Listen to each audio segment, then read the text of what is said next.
You see our trio of reporters. Taylor Johnson is down in Bellevue this evening with the Republican delegation with all of those candidates tonight. We'll check in with her just a minute and a live interview with Don Bacon just minutes away. Bella Caracta is across the street from us at the Cottonwood Hotel at the headquarters for Tony Vargas tonight. That is Don Bacon's challenger. That promises to be a close race. We'll see when that gets decided, if it gets decided tonight.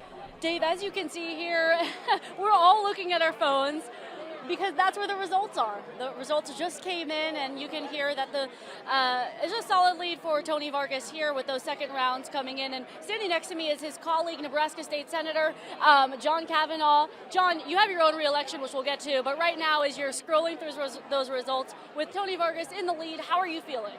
I feel great. It's a very strong showing for Senator Vargas. He had a great lead on the first numbers, and he's maintained his lead coming out in the second round. Okay. And we know now we're getting into some of those early polling people who have started to vote, but we're going to zoom out a little bit here to take a look at the number of people here at the Cottonwood to support his re-election campaign. What do you think people are most excited for this time around?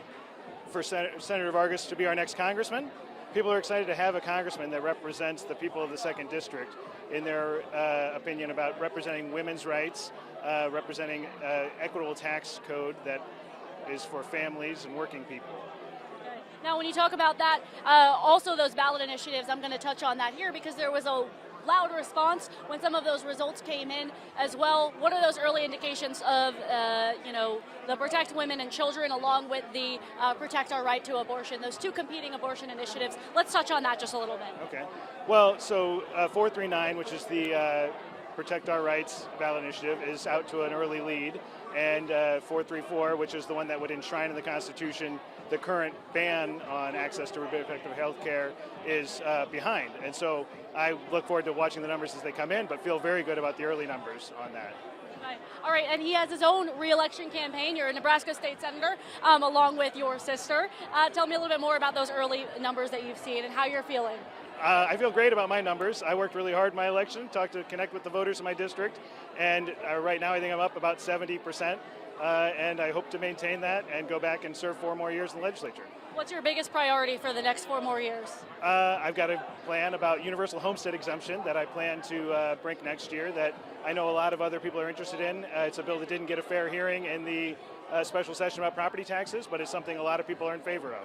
All right, thank you so much. Yeah, thank you. All right, Dave, yep, we're here at the Cottonwood as we get more results coming in. We'll be sure to report that, but the energy's high and there was a lot of cheering when those 8:45 results came in, and Democrat Tony Vargas is still in the lead.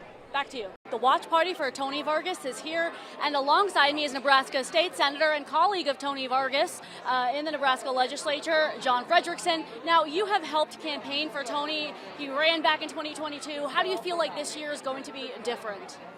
Look, if I'm Senator Vargas right now, I'm feeling really good. You saw these early returns. I've been talking to voters at the doors. They're ready for change. Tony, I had the great privilege of working with him for 2 years in the legislature. He's an incredible, outstanding person who's going to represent our district really well. And if I'm Tony right now, I'm feeling really good about these early numbers. Yeah, and for there to be one candidate, one campaign here at the Cottonwood, it's a great turnout so far. What's the energy been like as you've walked through the room?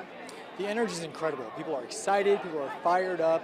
Tony's really bringing life into this campaign, and I think people are ready for him to lead in our state, and I think people are really looking forward to the leadership he'll bring to Washington as well. Now, you've been vocal on a number of different social issues in the Nebraska legislature, and there's a lot on the Nebraska ticket, the ballot, that people are also concerned about when it comes to down-ballot voting. How do you think that Tony Vargas may benefit or not benefit in this race?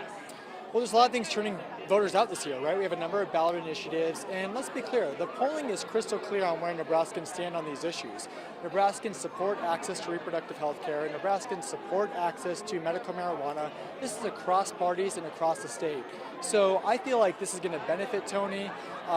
He has been a strong supporter of both of these issues, and that's exactly where Nebraskans stand. So he's an accurate representation of the people of our state. All right, thank you so much.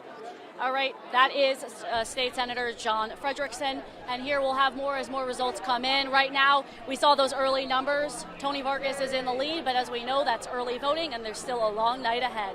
Dave, Bella Caracta reporting, back to you.